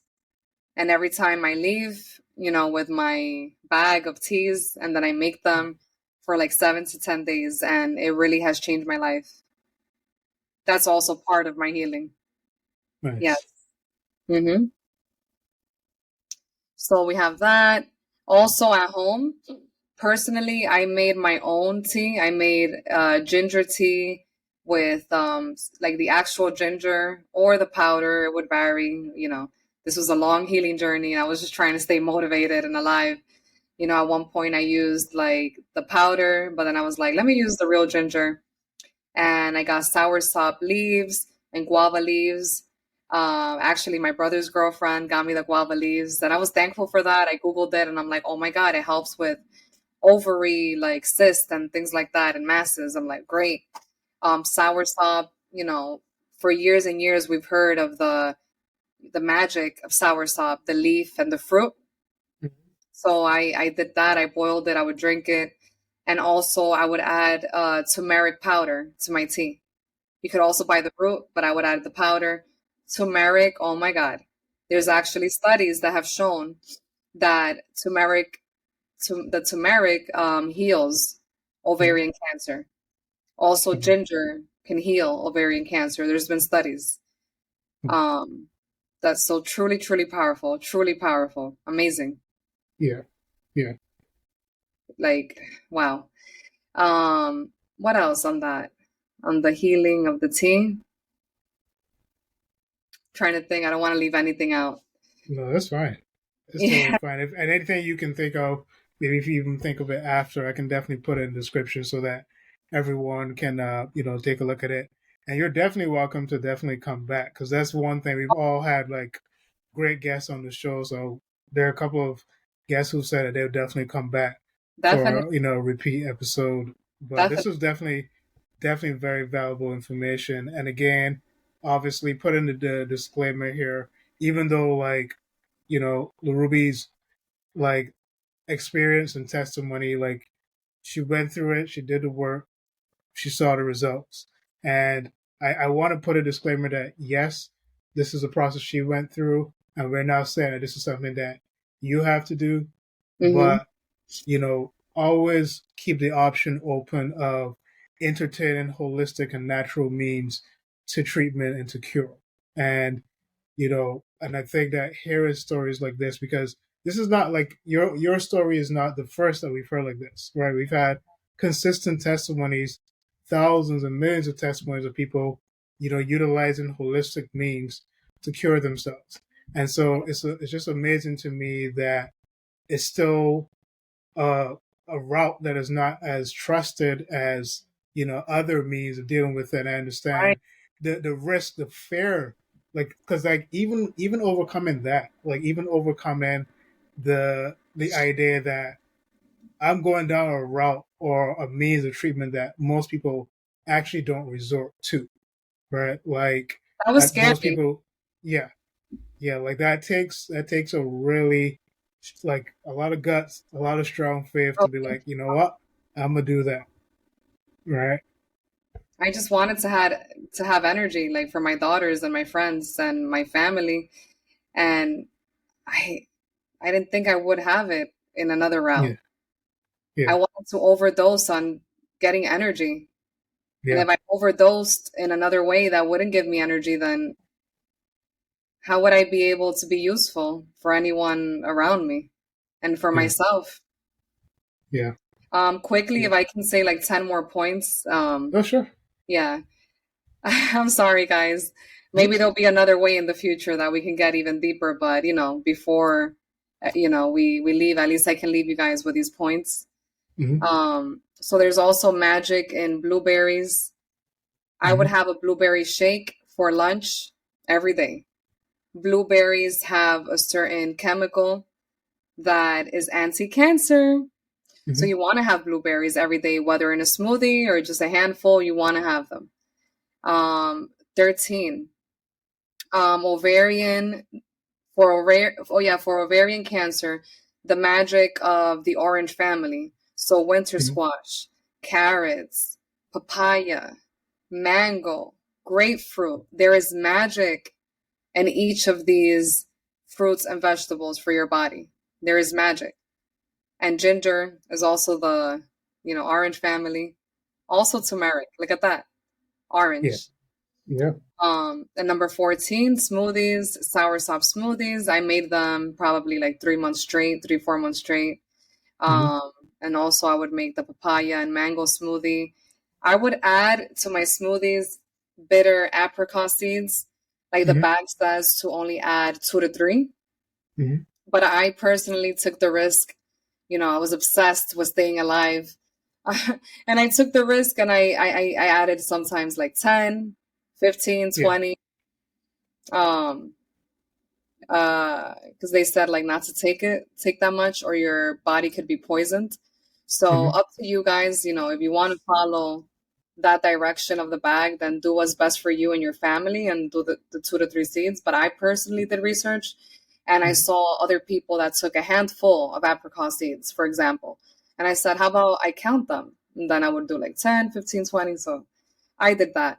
Yeah. And then I remember I experienced some sort of like symptom, Mm-hmm. a symptom, and I don't remember specifically what it was, if it was feeling like I couldn't breathe or something else. And I Mm-hmm. thought, wait a minute, is it the apricot seeds? Is it that? So Uh-huh. then like, I went down on them and I did less of them, but I never stopped taking my apricot seeds because Right. I knew they would be a huge factor in my cancer healing. I did my Mm-hmm. research, so I knew. Bitter apricot seeds. That's a good tip there. Yeah. And then I also added flaxseed, grounded flaxseed, chia seeds, mushroom powder. There's a bag they sell in Whole Foods that has all the mushroom powder in Mm-hmm. it. And I just took that and I would add it in there. And then number 16, high dosage vitamin C once a week. Mm-hmm. I did at least 2 whole packages, which included 5 to 6 sessions. Mm-hmm. Additionally, I did a few sessions when I first began the treatment in order to try it out. Oh, and I also did ozone, the ozone Okay. Yes. IV bag as well. So yeah, like you're making an investment, Mm-hmm. but think about it. What did I have left? They gave me Yeah. 1 year to live. One year to live. So Yeah. if they gave me 1 year to live, was I going to be concerned in like money or Mm-hmm. anyone around me? No Yeah. one around me or myself was concerned about money. All we were concerned about was me staying alive. So Yeah. we all found a way, and I found, you know, help in so many different ways for people that supported me throughout this time and in getting these treatments. Yeah. Because we wanted was for me to stay alive. Yeah. So we did that. 17, which should have been number 1 on my list. Sorry, Uh-huh. guys, is God and prayer. Mm-hmm. God moves mountains. Prayers move mountains. Guys, it's powerful. I had Mm-hmm. people all around the world praying for me. People from my YouTube family, friends and family all around the world, strangers all around the world. I even had people like, getting back to something you mentioned, I even had people convincing me, Lerubi, you must do the chemo or you're going to die. Mm-hmm. Do the chemotherapy or you will die. And even friends of mine sometimes would go like, Lerubi, the nodules showed up. Are you sure you're still not going to do chemotherapy? I Yeah. feel fine. I would say, I feel fine. I feel energetic. I'm taking Yeah. my fruits and my vegetables and my supplements and I'm sleeping and I'm not going through stress right now. I'm just focused on this and my YouTube channel. I'm Mm-hmm. going to be fine. And they're like, but 2 nodules showed up. Isn't it Yeah. time? Isn't it time to get into the chemotherapy? Yeah. And I prayed about it and I Yeah. still didn't feel like that was what I needed to do. Yeah. Wow. Still didn't feel that. The power, number 18, the power of a positive and growth mindset. Mm-hmm. It's all mindset. It's all growth mindset.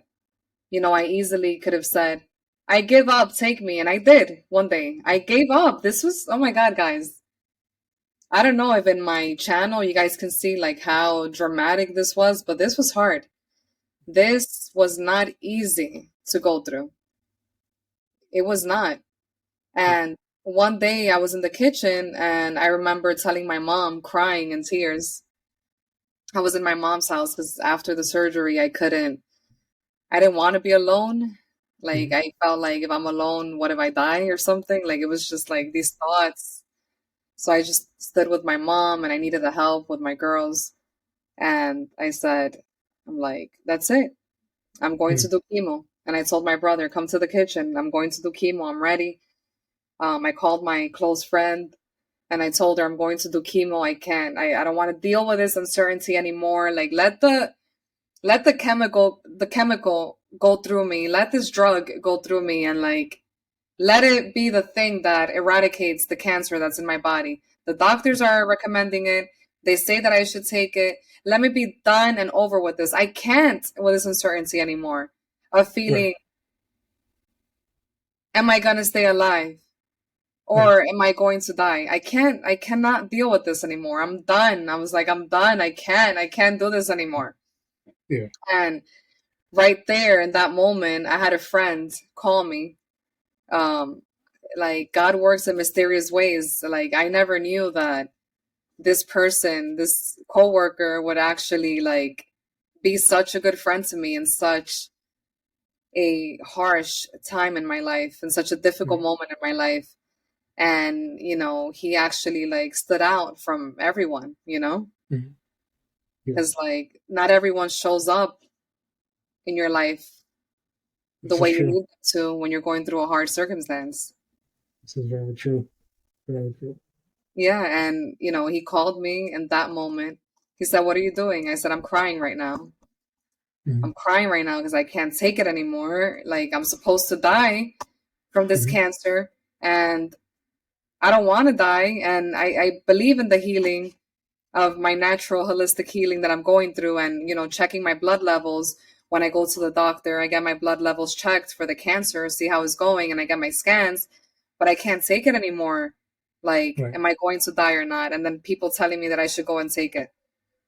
I'm leaving. I'm done. I'm done. And Yeah. he said, no, I'm gonna go to your house today. I'm gonna Mm-hmm. go to your mom's house, and you're going to feel better after our conversation. Yeah. I said, okay. But I didn't think that, anything was going to come from it. When he Right. left, I made a new decision. I was not ready for chemo yet. Still not Yeah. ready. And that was amazing. So all these little things that happened to me in that time are just like Yeah. they all led from one thing to the next, one thing to the next until, I was able to stay the course on my holistic, natural healing journey. Yeah. Wow. That's great. Yeah, I have like five more points. Okay, I'll go Uh-huh. quicker. Number 15, the crucial powders. Yeah, you got the mushrooms, you got that. Okay, Mm-hmm. 17, 18, 19. This is the last one. Or actually one more that I forgot to mention. But yeah, 19. Discipline and daily consistent action for your health. Having a great support from family, friends is very, very important. And that they respect your decision and how you want to proceed with your cancer healing journey, no matter what. So we were just talking about that. Like some people are like, Lerubi, are you sure? You should just do it. We don't want you to die. But what do you feel inside? Is that how you want to proceed and Right. heal in your cancer journey? Is that what you want? And then 20, fasting. Fasting did Yeah. wonders for me. Oh my Yeah. God. Like I tried to like fast like for the whole day, no meal at all, but it was Mm-hmm. super hard. But Yeah. what I did do is that I drank water and smoothies and juicing, and I would like do that like for the throughout the day, like my morning garlic with lemon water, then my celery juice, then my carrot juice, then my blueberry smoothie for lunch, with all the berries and bunch of blueberries and the powders. And then I would have only one meal a day, only Oh, one healthy meal a day. That's it. Nothing yeah, else until the next day, my water and smoothie protocol. yeah, So that was hard, hard, hard, hard. And then until eventually I got used to it soon enough. And I would do that. I started off doing that 3 times a week, Wednesday, Thursday, Friday. And then I loved it so much and I felt all this energy and I felt great that I just would do it a lot more days of the week. yeah. Oh, Right. And so basically, you want your mind, your emotional health, your physical health, your spiritual, your mental state. You want everything to be connected in a positive way so that disease has no place in your body yeah, or yeah, in your life. yeah, That's basically it. yeah. No, well, really, this is definitely really valuable information. Not Thank just you. valuable, but life changing information because um, it takes you beyond just healing the body, but then healing the mind and realizing that healing the mind is the first place, the first foundation for healing overall, whether that's physically, or mentally. Like that's the foundation of Mhm. really healing the mind. And so just sharing that, um, especially going through and in the knowledge of, in the light of a cancer diagnosis, ovarian cancer to be exact, a cancer that is proven to be very deadly for women worldwide, and to definitely still have the strength, the mental fortitude to say, you know what, I'm going to push through, I'm going to follow this protocol. And yes, I'm going to have days where I feel like I don't want to do this anymore, but I'm going to still push through. And Yeah. so this was definitely very valuable, definitely very helpful. And can I I think add, it's, mhm, I'm sorry that the actual name of the type of ovarian cancer that I had, because there's many types, there's a few kinds of ovarian cancer. mhm. Mine was specifically called dysgerminoma. And it's a very, Discriminate. Okay. yeah, dysgerminoma. It's a very rare cancer that only about like 5% of people get. Wow. On top of that, I had a rare cancer. Wow. Wow. And those are always those are always the hardest to deal Yes, with, especially if it's a rare cancer. So doing that, yeah, yeah, that's definitely. And if people don't believe in anything, that has to definitely be, with all those odds that it seems like stacked against you. they were It against definitely is. Yeah, it definitely is God, something higher, like whatever people want to believe in. Like all, I know that the majority of my listeners, they vary from believers to non-believers, me. but when you look at the odds being stacked against you, I, I don't know, but there has to be something higher that you believe in, or that something higher, some of a higher order is going on Yeah, that allows for you to make it through that, and to be here a year later, healed, right? Like I don't know what you guys want to call it. You can call it whatever you want. Lerubi and I are going to say that as God, and I'm going to stick to that. That's just my personal perspective, my personal belief, my experience. So, and for those who believe, for those who don't believe, this has to still be inspirational, and she shared some very, very valuable information here. Very, very valuable information. and something that I want to tell your guest and anyone listening here. I would look for testimonies during my Mm-hmm. healing journey of people that healed holistically. I would look for them. I would Mm-hmm. listen to them, and I would say, I want to be like them. I want to be Mm-hmm. like them. I want for maybe a few months later, or a year later, or a year and a half later, because I didn't know how long it would take for me to heal. I'm like, Yeah. I want in a few months or in a year or two, I want to be that person sitting on the other side Mm-hmm. saying, I got through this. I made it. Yeah. I don't Yeah. have cancer anymore. Yeah. And you know, knowing that, of course, I didn't do this alone. I'm so grateful, like, for everyone I had in my Yeah, life that helped me get through that point. But I yeah, wanted to be on that other side, saying like, I don't have cancer anymore. I healed. I'm gonna stay alive. I'm going hmm to be alive for my family, my friends, my daughters, you know, hmm and I'm here. What's next? You know, God yeah, gave me a second chance, and I'm so happy that I can say that I'm here. We yeah. made it. I know you said what's next because we're closing, Oh, get towards the end. Yeah, I know we're oh, almost there, but no, we'll definitely have you back for sure. oh, We'll thank you. definitely have you back for sure. Um, we want to know what's next for you. We know that you're still doing the videos that you're putting out on YouTube. And I Yes. also forgot to mention, I know you did have a podcast Yeah, it's uh, still. running this. Yeah. Yeah, I have a podcast that I created during the time that I was going to all the Tony Robbins events. So all hmm these epiphanies that would dawn on me and things that I learned, I'm like, I need to have a place to share it on, and that's how the creation of the podcast came along. So it's there, like on Spotify, Apple, and like all podcast places, platforms.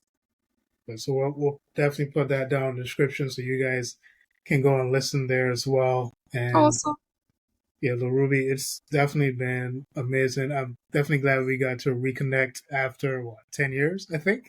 10 years, I think. Yeah, Yeah. 9, 10 years. Yeah. Yeah.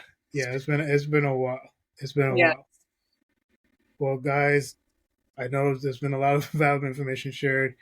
We're definitely gonna have Lerubi back. So but again, I want to, as I always do at the end of the show, make an appeal to you to make health personal, made a choice to be you, and, fight back, right? Fight back, love life, live life, don't allow life to happen to you.